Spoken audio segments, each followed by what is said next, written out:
Je n'ai jamais été formé à la profession d'ethnologue. Je suis un ethnologue de raccro, un ethnologue improvisé qui, d'une part, parce qu'il s'était engagé dans une carrière philosophique, qui est une carrière noble, mais disons casanière. D'autre part, parce que, enfin, mes goûts intimes me portaient au contraire vers l'aventure et le spectacle du monde et chercher le seul terrain où puissent probablement se concilier ces deux contradictions. Concrètement, vous étiez professeur de de philosophie, pardon. C'est comme ça qu'on dit. C'est comme ça qu'on dit, oui. Et vous avez décidé d'aller loin, enfin, d'enseigner loin déjà. De partir enseigner dans un pays qui m'apparaissait alors extrêmement exotique, le Brésil, puisque l'occasion s'en présentait, et naturellement, étant au Brésil, de voir ce qui m'apparaissait comme le plus étranger à moi-même, le plus distant, c'est-à-dire l'intérieur, c'est-à-dire les populations indigènes. Et c'est au fond par une sorte de petit tourisme universitaire qu'a commencé ce qui deviendrait plus tard une profession. Vous étiez professeur de sociologie là-bas? De sociologie, mais vous savez, parce que à cette époque-là, en France, l'ethnologie n'était pas une discipline de plein droit dans les universités. L'ethnologie en France est fille de la sociologie, et en vérité, c'est l'ethnologie que j'ai commencé à enseigner, et j'y tenais essentiellement parce que l'enseigner, c'était pour moi le seul moyen de l'apprendre, puisque je n'en connaissais pas un traître mot.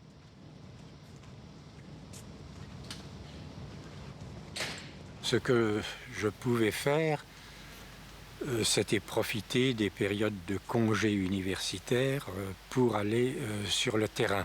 Alors, les Bororo, les Kaduveo, ça a été la première petite expédition, 3-4 mois en tout. D'abord chez les Kaduveo, qui étaient très attachants par ce qu'on pouvait déceler chez eux, des traces de coutumes qui furent exceptionnellement rares et curieuses, puisque c'était une société très fortement hiérarchisée, avec des distinctions entre nobles et gens du commun, où les femmes se peignaient le visage de décoration d'une subtilité, elles le faisaient d'ailleurs encore à l'époque de ma visite, mais néanmoins ils vivaient comme des paysans très pauvres de l'intérieur.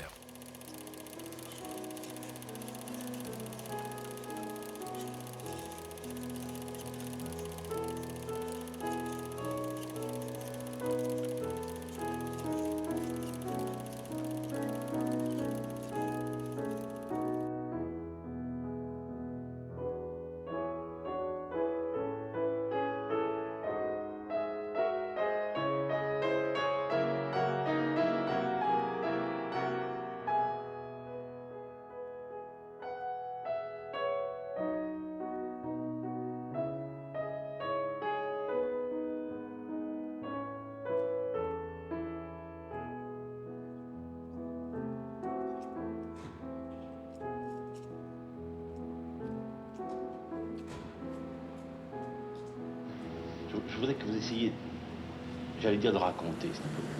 L'arrivée chez les Bororo, vous voulez oui, dire. De ces premiers contacts. Vous savez, je revois ça comme si j'y étais. Nous étions arrivés en camion par une très mauvaise piste jusqu'à un endroit où on nous avait dit qu'on trouverait un petit village, c'est-à-dire quelques huttes de paille, et des piroguiers qui pourraient nous conduire plus loin sur le fleuve, là où il n'y a que les Bororo. Bon, nous sommes arrivés là, il n'y avait personne.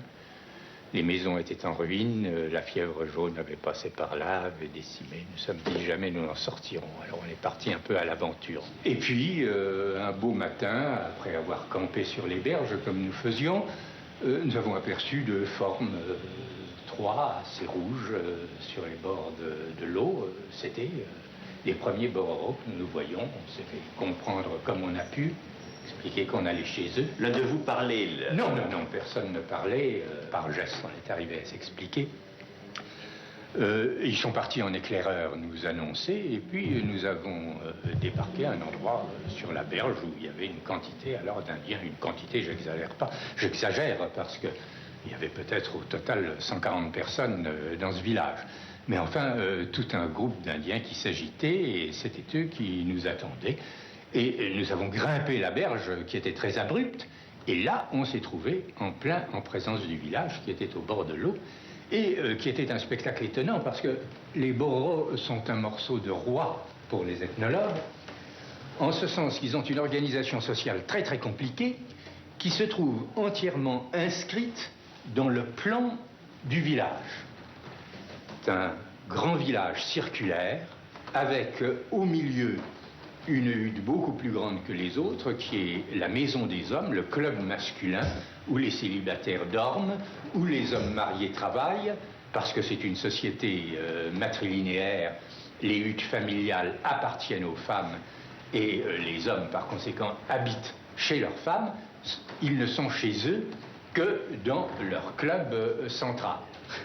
Et en plus de ça, chaque hutte ou groupe de huttes appartient à un clan particulier dans un ordre rigoureusement prescrit et le village est idéalement divisé en deux moitiés qui s'appellent en Bororo les Tchera et les Tougaré, avec cette règle que les hommes d'une moitié ne peuvent épouser que les femmes de l'autre moitié et réciproquement. De sorte qu'un homme né dans une moitié dans la hutte de sa mère, mais quand il se marie, il traverse cette frontière idéale du village et il va habiter chez sa femme qui est de l'autre côté. C'est un type d'organisation sociale qui est bien connu par le monde. On en connaît de très nombreux exemples. Et après tout, il faut bien reconnaître que le mariage est un échange, pour autant que chaque fois qu'un mariage ait lieu, une femme d'une famille déterminée est échangée avec une autre famille qui elle-même donnera sa femme à une troisième et ainsi de suite. Alors la division en deux moitiés, c'est la solution la plus simple qu'on puisse donner au problème. Que ce soit les femmes qui circulent ou que ce soit les hommes qui circulent, ça c'est un choix différent selon les sociétés. Les Bororos, eux, choisissent que les femmes soient permanentes et que les hommes soient ambulants. Et oui, vous avez écrit d'ailleurs, la prohibition de l'inceste, c'était au fond la société elle-même. C'est la société elle-même, puisque c'est l'interdiction pour la société de se perpétuer selon les normes mêmes de la famille biologique. La famille biologique, c'est encore la nature, mais à partir du moment où une famille, pour se perpétuer, doit nécessairement s'allier avec une autre famille, quelle que soit la règle qui détermine la façon dont elle s'alliera avec cette autre famille, à ce moment-là, nous sommes en présence de la société. Et au fond, c'est de là qu'a débouché, je suppose, cette série de travaux sur les règles de la parenté.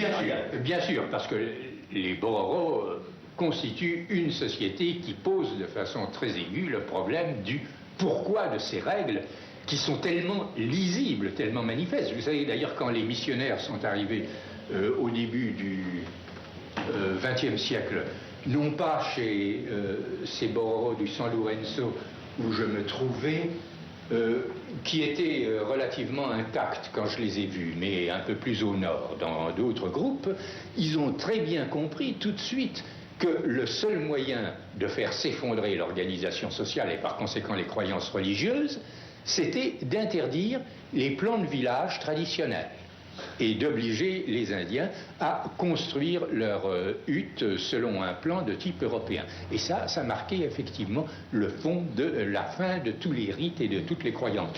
Je ne voudrais d'ailleurs pas être injuste envers ces missionnaires qui sont des Salésiens et que j'aime beaucoup, car avec eux on est dans ce cas curieux de missionnaires qui ont été plutôt convertis par les Indiens que le contraire. Je veux dire, l'organisation sociale des Bororos, leur système de croyances, leurs cérémonies, c'est tellement beau, tellement magnifique, tellement somptueux, que ces missionnaires ont très vite compris qu'ils ne pouvaient pas essayer de détruire ça et qu'ils devaient, au contraire, contribuer au maintien. Et à l'heure actuelle, ils luttent aux côtés des Indiens contre les tentatives d'ordre administratif ou gouvernemental pour les intégrer.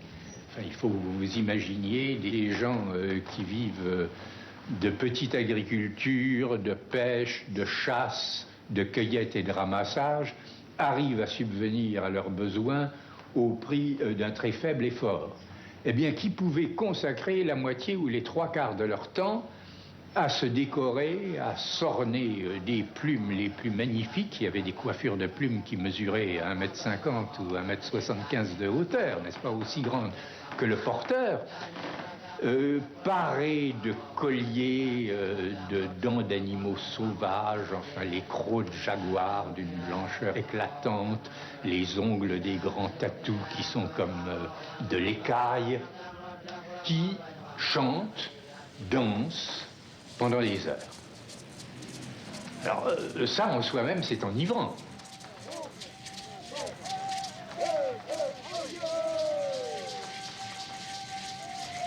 On était, quelque sorte, envahi, submergé par la richesse et la fantaisie d'une culture probablement exceptionnelle.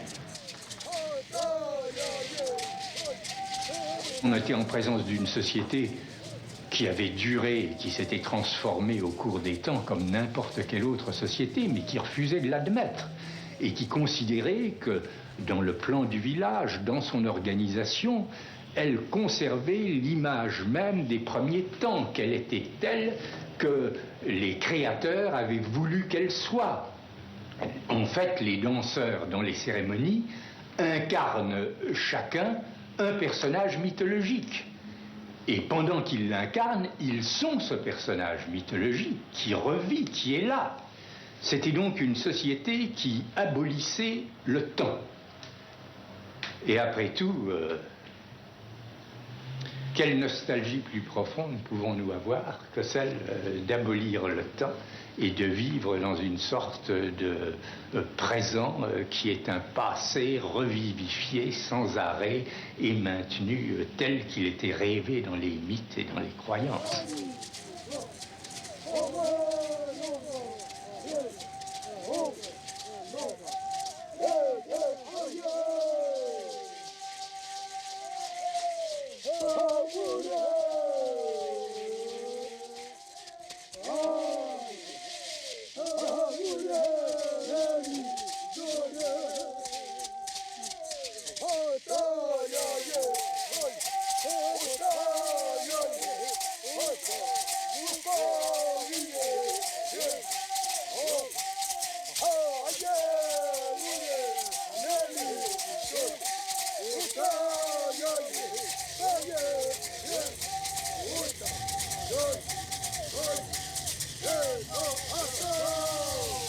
À quoi sert l'ethnologie en général?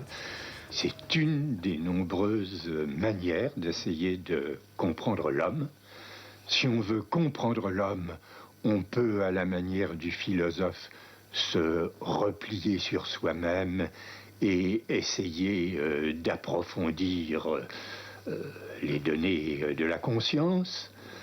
On peut essayer de regarder ce qui, dans les manifestations de la vie humaine, est le plus proche de nous, considérer notre histoire depuis ses origines gréco-romaines jusqu'au temps moderne, ou bien on peut essayer d'élargir la connaissance de l'homme pour y inclure même les sociétés les plus lointaines et qui nous paraissent les plus humbles et les plus misérables, de manière à ce que rien d'humain ne nous reste étranger.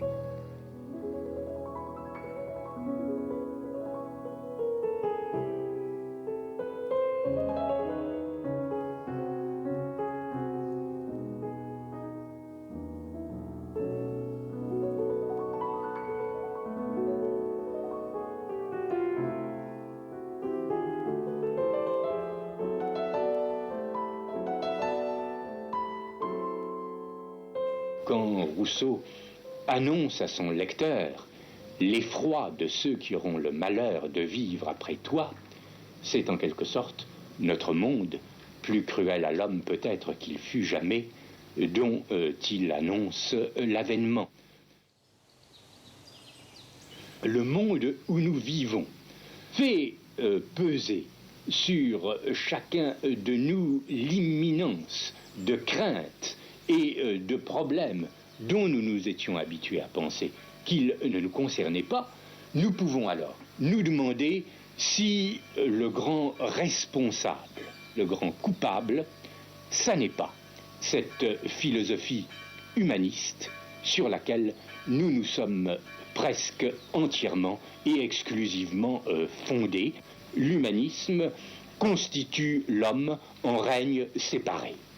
Et dès lors qu'on accepte de tracer une frontière, on se donne la latitude de déplacer à volonté cette frontière et de réserver le privilège de l'humanité à des portions d'humanité de plus en plus restreintes qui, de leur côté, rejetteront dans l'animalité, nous en avons hélas trop d'exemples historiques récents présents à la mémoire, des fractions également toujours plus étendues de cette même humanité.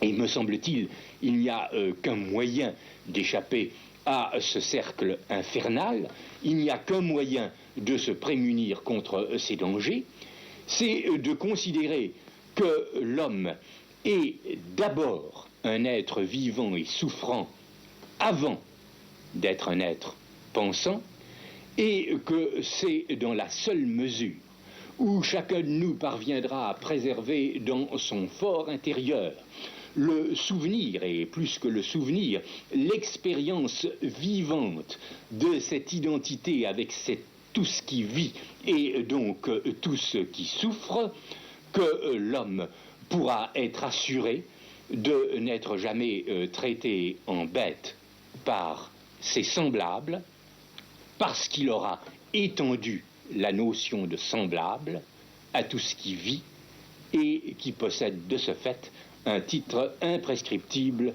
à la commisération.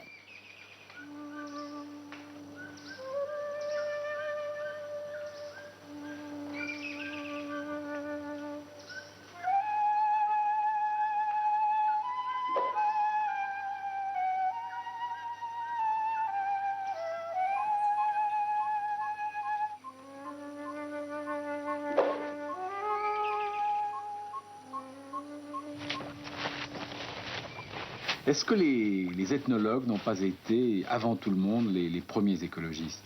Je pense que c'est vrai. Et c'est vrai parce qu'ils sont à l'école de peuples qui eux-mêmes sont des écologistes, qui ont réussi au prix de toutes sortes de pratiques que nous jugeons superstitieuses et avec un peu de dédain, mais à se maintenir en équilibre avec le milieu naturel. Vous savez, quand parmi ces peuples que nous étudions, comme ceux d'Amérique du Sud et également du Nord, il existe des croyances en un maître des animaux qui veille jalousement sur les procédés de chasse et dont on sait qu'il enverra des châtiments surnaturels à celui ou à ceux qui tueraient plus qu'il n'est strictement nécessaire. Quand, pour cueillir la moindre plante médicinale, il est nécessaire de faire d'abord des offrandes à l'esprit de cette plante. Eh bien, tout cela oblige à entretenir avec la nature des rapports mesurés.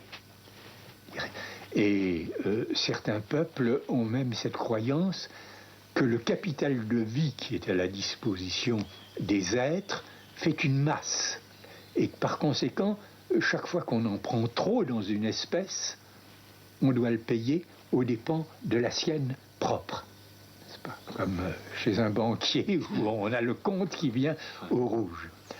Eh bien, tout cela, bien sûr, frappe l'ethnologue et lui montre à quel point une façon, je dirais, sensée pour l'homme de vivre et de se conduire, et de se considérer non pas comme nous l'avons fait depuis, je dirais presque depuis l'Ancien Testament et le Nouveau, et depuis la Renaissance aussi, comme les seigneurs et les maîtres de la création, mais comme une partie de cette création que nous devons respecter, puisque ce que nous détruisons ne sera jamais remplacé et que nous devons transmettre tel que nous l'avons su à nos descendants. Ben ça, c'est une grande leçon, je dirais presque que c'est la plus grande leçon que l'ethnologue peut tirer de son métier. Mais vous pensez que vous avez une chance d'être entendu? Que l'homme renonce à être le seigneur de la création? Vous y croyez? Non. Très franchement, je n'y crois pas et c'est pour ça que je ne suis pas optimiste et que je ne me sens pas très à l'aise dans la société ou dans la civilisation où je vis.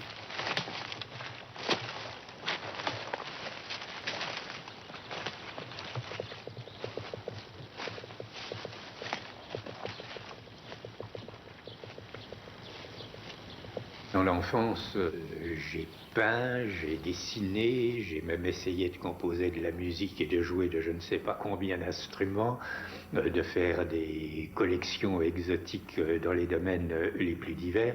Et si finalement c'est sur la philosophie que je me suis trouvé centré, je dirais, enfin en tout respect pour les philosophes, que c'était probablement parce que c'était la voie qui me semblait m'offrir le moins de difficultés pratiques, pour la raison très simple que j'étais obligé de gagner ma vie le plus rapidement possible et que donc la carrière de professeur était une de celles qui s'ouvrait naturellement à un jeune bourgeois intellectuel tel que j'étais. Mon père et deux de mes oncles étaient peintres, c'est-à-dire que ma mère et deux de ses sœurs avaient épousé des peintres et que je suis né et que j'ai grandi dans des ateliers d'artistes. Donc pas du tout un milieu universitaire. Pas du tout un milieu universitaire, très certainement.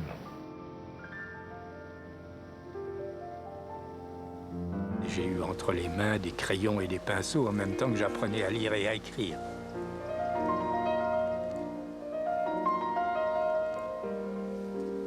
Pendant la guerre de 1914-18, j'ai été élevé dans la maison de mon grand-père maternel, qui était grand rabbin de Versailles. Mais toutes les femmes, si je puis dire, étaient rassemblées là, puisque les hommes étaient mobilisés. Et ni mes parents, ni mes oncles et tantes n'avaient le moindre sentiment religieux, et tout ce qu'on nous demandait, c'était d'observer un certain nombre de formalités par égard pour mon grand-père. Mais on nous bourrait de sandwichs au jambon derrière son dos, et c'est vous dire que la religion comptait extrêmement peu dans ce milieu, et mon grand-père lui-même était un homme extrêmement tolérant, et pourvu que les apparences soient sauves, je crois qu'il n'attachait pas beaucoup d'importance à ce qui se passait en réalité dans sa maison. Mon père était surtout portraitiste et féru des grands maîtres du passé. Son dieu était Maurice Quentin de la Tour. Il a fait beaucoup de pastels lui-même. Et évidemment, il n'était pas embrayé sur son époque. Vous avez eu assez tôt le souci de gagner votre vie?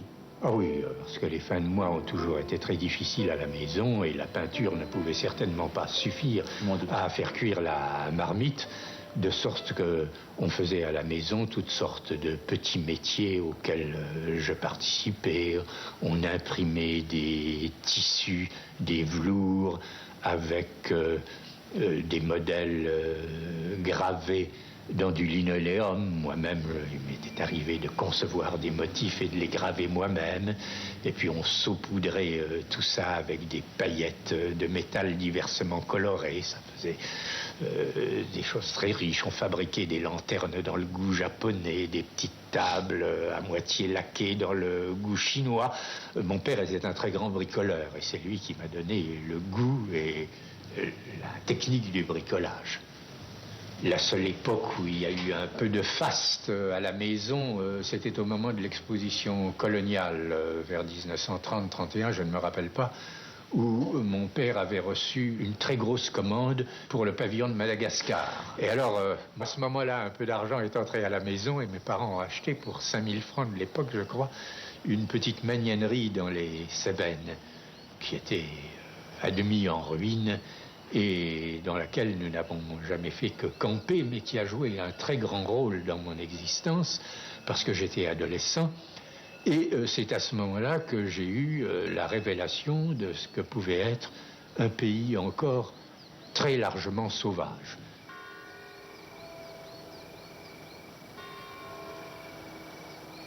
Je conserve toujours le souvenir très ébloui d'ascension de l'Égoile, de nuit, commencer à 9h du soir, continuer au clair de lune, allant se terminer dans le refuge au sommet avec les cantonniers qui travaillaient sur la route et puis la redescente le lendemain matin. Nous étions passionnés de géologie à ce moment-là. Nous cherchions des itinéraires en dehors de toute idée préconçue, c'est-à-dire uniquement déterminés, par exemple, par le contact entre deux couches géologiques que nous pouvions repérer sur la carte, mais qui ne correspondaient à aucun chemin, et qu'il fallait suivre absolument à tout prix. C'était le point d'honneur, même s'il était nécessaire de traverser des buissons d'épines, d'escalader des murs, de violer des propriétés. Toutes ces années d'adolescence ont été des années d'extrême dilettantisme, si je puis dire. Tout m'intéressait, trop de choses m'intéressaient. Je faisais de la philosophie qui m'intéressait, bien entendu. Enfin, il y a probablement très peu de domaines de l'activité intellectuelle qui ne m'ait attiré, qui ne m'ait séduit et vers lequel, à un moment ou l'autre, j'ai pensé que je m'orienterais.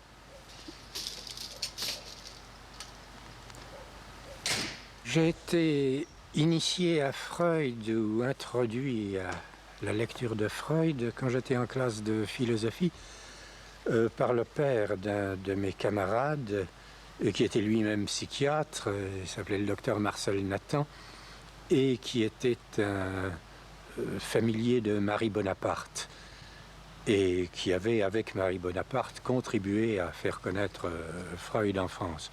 Et ça a été également une des grandes révélations intellectuelles de ma vie, pour autant que Freud m'apprenait que même ce qui se présentait sous les apparences les plus irrationnelles, les plus absurdes, les plus choquantes, pouvait dissimuler une rationalité secrète.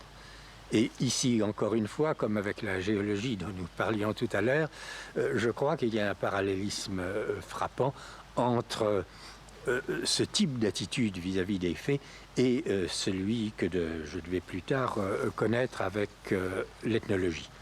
Mais pendant cette période dont nous parlons, ce qui m'occupait, je dirais, le plus, c'était très certainement la politique. J'avais été introduit au socialisme par un jeune socialiste belge qui a d'ailleurs depuis fait une importante carrière et qui est mort à l'heure actuelle, mais il était encore jeune à ce moment-là, rencontré en vacances. Et c'est lui qui m'a fait lire Marx, qui m'a fait lire Engels, et qui m'a amené non seulement au socialisme militant, qui m'a beaucoup occupé pendant mes années d'étudiant et mes tout débuts comme professeur. J'ai même été, si mes souvenirs sont exacts, candidat une fois au Conseil général, et un accident d'automobile survenu le 2e ou le 3e jour de la campagne, alors que d'ailleurs je touchais au volant d'une automobile pour la première fois de ma vie. C'était une Cinchevaux Citroën. Ça nous remet extrêmement loin. Ça a fait avorter cette carrière politique naissante qui sait, aurait pu sans cela s'y poursuivre. Le contact que j'ai eu avec la sociologie dans mes années de Sorbonne ne m'a pas laissé un très grand souvenir, et j'en ai honte rétrospectivement, puisque j'aurais pu entendre Fraser, qui est venu faire une conférence à la Sorbonne. Je me rappelle très bien, alors que je préparais l'agrégation, mais je n'ai même pas eu la curiosité d'aller l'entendre. La sociologie ne m'intéressait que sous l'angle politique, c'est-à-dire à travers ce que j'en connaissais par la lecture de Marx et des marxistes.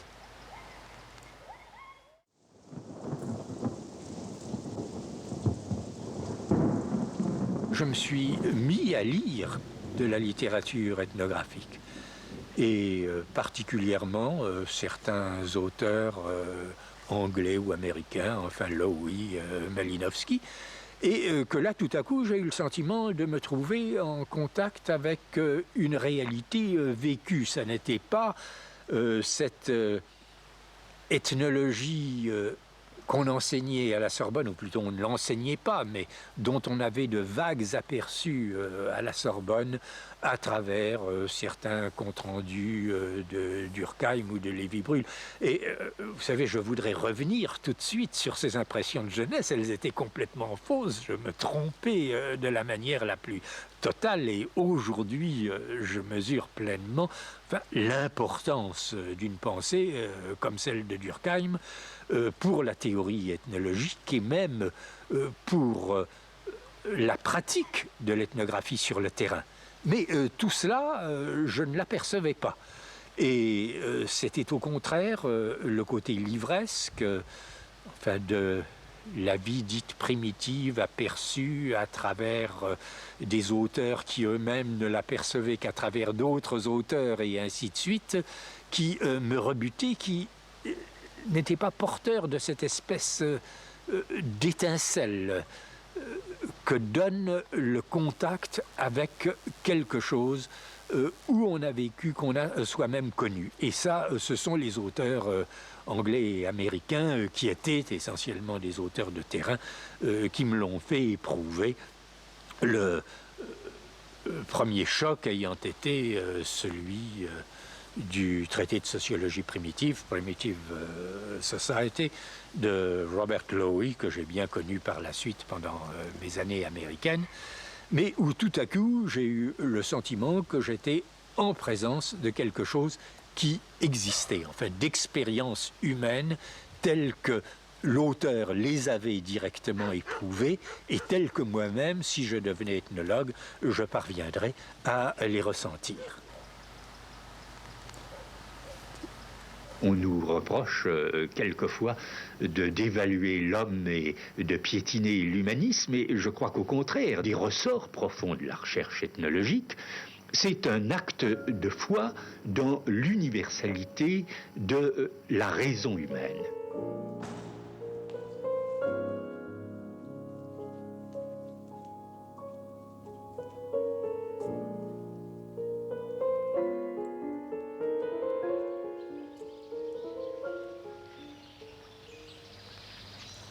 Peu après le début de la vraie guerre ou de la fin de la drôle de guerre, je me suis trouvé envoyé sur la ligne Maginot à la frontière belgo-luxembourgeoise. Je n'avais strictement rien à faire qu'à me promener dans la campagne. Je crois bien que c'est à ce moment-là, enfin un jour, où j'étais étendu dans l'herbe et où je regardais des fleurs et notamment une boule de pissenlit, que je suis devenu, ce que je ne savais pas encore, s'appelait structuraliste, en pensant aux lois d'organisation qui devaient nécessairement présider à un agencement aussi complexe, harmonieux et subtil que celui que je contemplais et dont je n'arrivais pas à m'imaginer qu'il pût résulter d'une suite de hasards accumulés.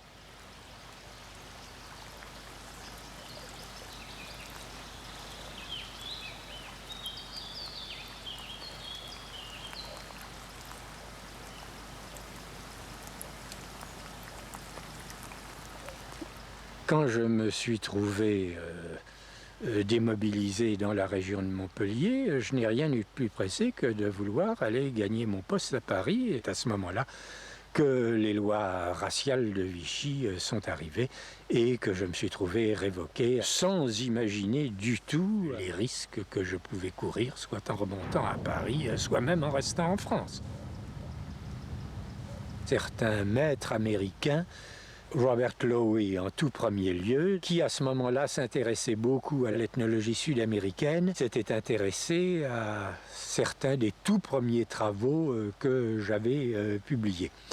Et c'est ainsi que j'ai obtenu une invitation à enseigner à la New School for Social Research dans le cadre d'un plan très général de sauvetage des universitaires et savants européens qui était financé par la Fondation Rockefeller, et que mon problème n'a plus été que de quitter la France pour gagner New York. sur les quais de Marseille où j'étais allé errer. Il y avait un bateau d'émigrants qui devait partir. C'était le seul moyen que j'avais trouvé pour pouvoir quitter la France en direction des États-Unis.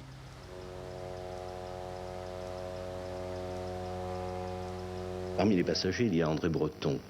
Oui, André Breton, que je ne connaissais pas du tout, parce que enfin, le surréalisme avait très profondément marqué mon adolescence, mais enfin, des noms comme ceux de Breton, d'Aragon ou d'autres étaient dans une sorte de panthéon. Enfin, je n'imaginais pas que j'aurais jamais approché ces grands personnages. Et André Breton se trouvait sur ce bateau et je l'ai appris tout à fait par hasard en descendant à l'escale de Casablanca. Il était juste devant moi et il a donné son nom au commissaire de bord au moment de lui remettre son passeport. Et c'était fait comme si le ciel m'était tombé sur la tête, je dois dire. Il avait, dites-vous, un très grand sens, on le sait d'ailleurs, des objets, enfin vous avez pu le vérifier personnellement. Oui, nous avons vécu alors à New York entre 1941 et 1945 dans une très grande amitié à courir ensemble, et les musées et les antiquaires. Et je lui dois beaucoup pour ce qui est de la connaissance et surtout de l'appréciation des objets. Enfin, je ne l'ai jamais vu se tromper sur un objet aussi exotique et inhabituel soit-il. Et quand je dis se tromper, c'est pas seulement se tromper sur son authenticité, mais même sur sa qualité comme objet. Il avait un sens presque de divination là-dessus.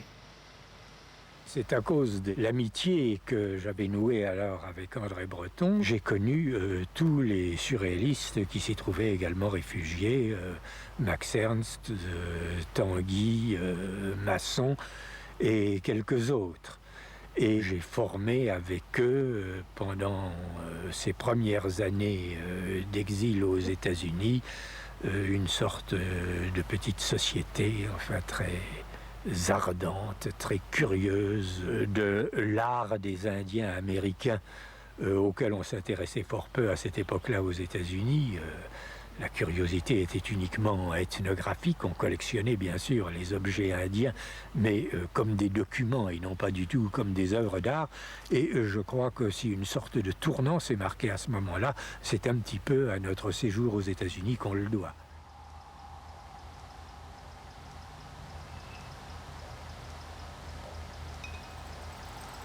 Aux États-Unis, à New York, je me sentais tout à fait comme un étudiant, puisque mes années de travail sur le terrain ont été viciées par le fait que je ne possédais à cette époque aucune formation ethnologique véritable.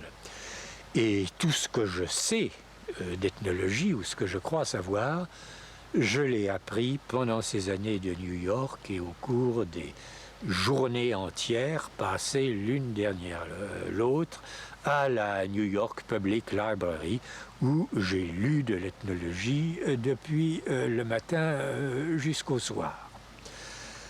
Mais je la lisais bien sûr déjà dans une perspective qui était celle que j'avais sentie s'esquisser dans les réflexions que j'évoquais d'ordre botanique sur la ligne Maginot. C'est très certainement la rencontre de Roman Jakobson qui m'a révélé d'abord ce que c'était que la linguistique et ensuite ce que c'était que la linguistique structurale. Ce que c'était que la linguistique, c'est-à-dire une discipline qui relève très certainement des sciences humaines, mais qui seule, parmi toutes les sciences humaines, est parvenue, et était déjà parvenue, à un degré de rigueur qui la rendait comparable à celui qu'on peut trouver dans des sciences plus avancées. Et la linguistique structurale particulièrement, puisque c'est elle qui a démontré la première dans l'ordre de phénomènes humains la fécondité, l'efficacité de modèles explicatifs qui consistent à voir dans l'ensemble, dans le tout, un principe d'explication qu'aucune des parties de ce tout ne parviendrait à fournir par elle-même. C'est l'origine de la notion de structure. Et c'est là l'origine de la notion de structure.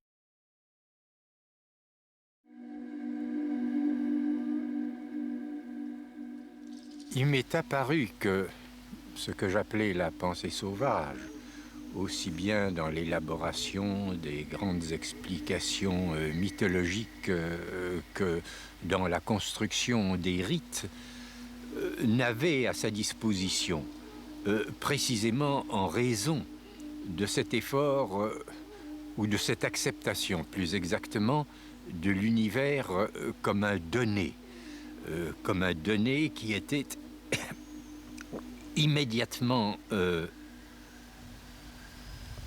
présent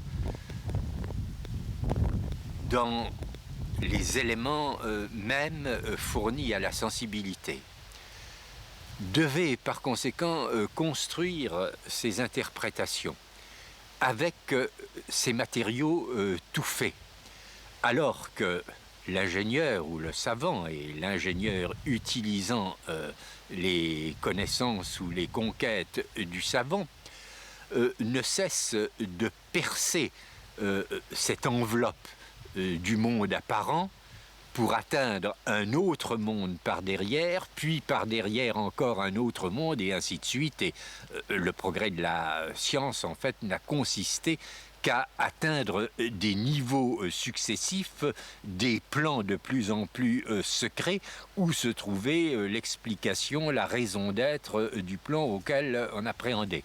Donc, au lieu de cette conquête, de cette pénétration toujours plus avant, il y a un effort pour construire des explications avec des matériaux qui sont disponibles et qui sont disponibles en nombre limité. Je veux dire, aussi nombreuses que soient les espèces animales ou les espèces végétales, elles sont en nombre fini. Aussi nombreux que soient les données de la sensibilité, ce sont les couleurs des feuilles ou des fleurs ou des pierres qui constituent un certain univers naturel, le monde particulier dans lequel vit une société, et que comme le bricoleur, par conséquent, qui lui aussi trouve dans son atelier ou dans son grenier ou dans ses tiroirs un certain nombre d'objets ou de débris d'objets qui sont tout faits, et chaque fois qu'il se propose un nouveau problème et qu'il veut faire une construction, une machine ou n'importe quoi, il reprend ces éléments et il les agence différemment pour aboutir à ce résultat, que la pensée sauvage procédait de cette manière bricoleuse. Cette réflexion procédait d'un appétit véritablement intellectuel, un désir de comprendre intellectuellement les choses de l'univers, qui ne le cédait en rien par son ardeur, par ses exigences, à ceux de la science moderne, bien que, naturellement, les résultats soient tout à fait différents.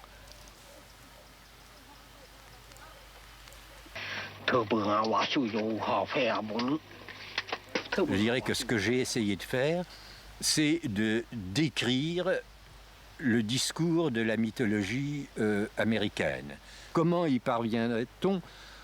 Je dirais que c'est par une espèce d'abord d'immersion totale dans la matière mythologique. Et que pendant toute cette période durant laquelle les mythologiques se sont incubés et qui dépassent de beaucoup celle pour laquelle j'ai véritablement écrit, car il y a eu toutes sortes de tentatives, d'expériences dont mes séminaires de l'école des hautes études gardent parfois la trace. Mais ça a été de se laisser entièrement et totalement pénétrer par la matière des mythes. Enfin, les mythes existaient plus que moi pendant toute cette période, et je peux dire que pendant toute la durée des mythologiques, j'ai travaillé tous les jours sans interruption, que je n'ai pas su ce que c'était qu'un samedi ou qu'un dimanche, ou ce que c'était le loisir complet des vacances. Surtout, ne pas perdre le fil, ne pas perdre le contact avec cette matière mythique, pour arriver justement à comprendre en quoi le contenu dans ses moindres détails peut avoir des propriétés structurales. Ce que j'ai essayé de comprendre, c'est si derrière cette espèce de monstrueux chaos de coutumes contradictoires, il était possible d'atteindre certains principes simples et peu nombreux, d'où il soit possible de les déduire les uns et les autres.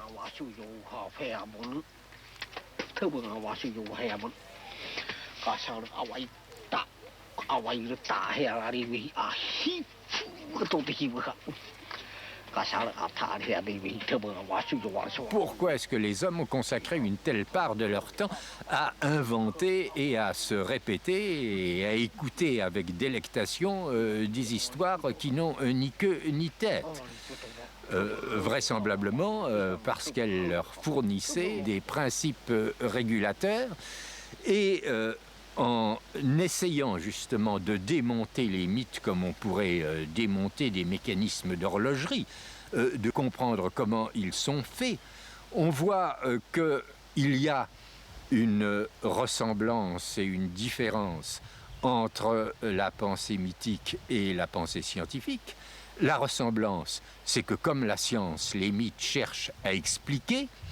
La différence, c'est qu'au lieu de chercher à expliquer, si je puis dire, coup par coup, comme fait la science, qui recourt à certains types d'explications dans l'ordre physique, certains types d'explications dans l'ordre biologique, d'autres encore dans l'ordre psychologique et ainsi de suite, eh bien, le mythe est un type d'explication qui cherche à expliquer tout à la fois, qui cherche à dégager un schème d'articulation qui rendent compte de la totalité de l'expérience d'une société, depuis ses rapports avec le monde, et quand je veux dire le monde, c'est le ciel étoilé au-dessus de nous, et puis les plantes qui y poussent, les animaux qui y vivent, le climat qui y règne, et ainsi de suite, et puis l'ordre social lui-même, tel que cette société le conçoit, tel qu'elle le vit et tel qu'elle l'a créé.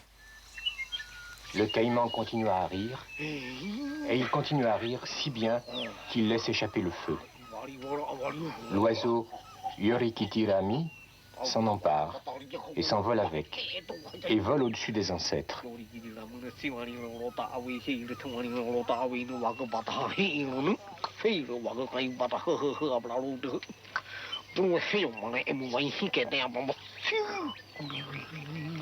L'ancêtre Kanaboriwe se lance à sa poursuite et l'oiseau pose le feu.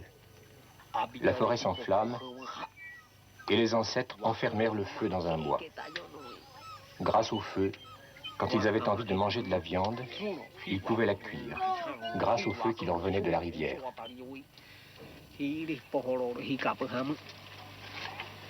Les mythes m'apparaissent comme de très très beaux objets et qu'on ne se lasse pas de contempler, de manipuler, et on ne se lasse pas non plus d'essayer de comprendre pourquoi on les trouve beaux. Et peut-être que si je me suis si longtemps attaché à l'étude des mythes, c'est avec l'espoir qu'en parvenant à démonter ces objets esthétiquement admirables, on pourrait contribuer d'une certaine manière à comprendre ce que c'est que le sentiment du beau et pourquoi nous avons l'impression, enfin, qu'un tableau, qu'un poème ou qu'un paysage est...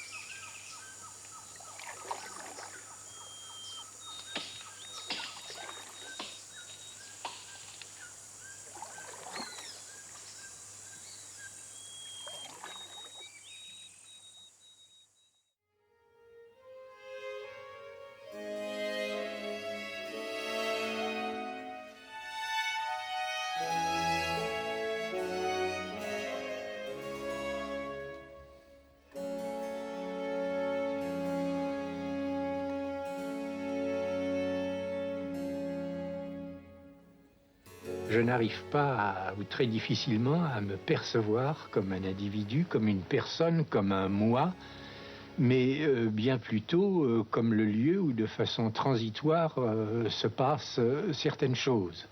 Et ce que j'ai écrit, c'était sans doute moi au moment où je l'ai écrit, mais immédiatement après, ce n'est plus moi, c'est comme de l'eau qui aurait passé à travers un tamis et qui m'échappe de façon complète. Et d'ailleurs, pratiquement, je n'arrive pas à récupérer les souvenirs de mon passé. Je ne veux pas dire que j'en ai pas, j'ai des images de ci, de là, mais c'est très difficile pour moi de savoir ce qui s'est passé avant ou ce qui s'est passé après. D'ailleurs, il m'est arrivé il y a quelque temps qu'un étudiant qui faisait sa thèse vienne me voir à propos de certains événements du mouvement socialiste auquel j'avais été associé dans mes années d'étudiant. Alors j'ai fait un gros effort pour lui expliquer et tout le temps il me disait mais non, c'est pas vrai ce que vous me dites, et il me citait des dates et ce que je lui disais être après était avant et ainsi de suite, et je faisais très cruellement l'expérience de ce manque total d'identité, de cette carence d'identité dont je souffre.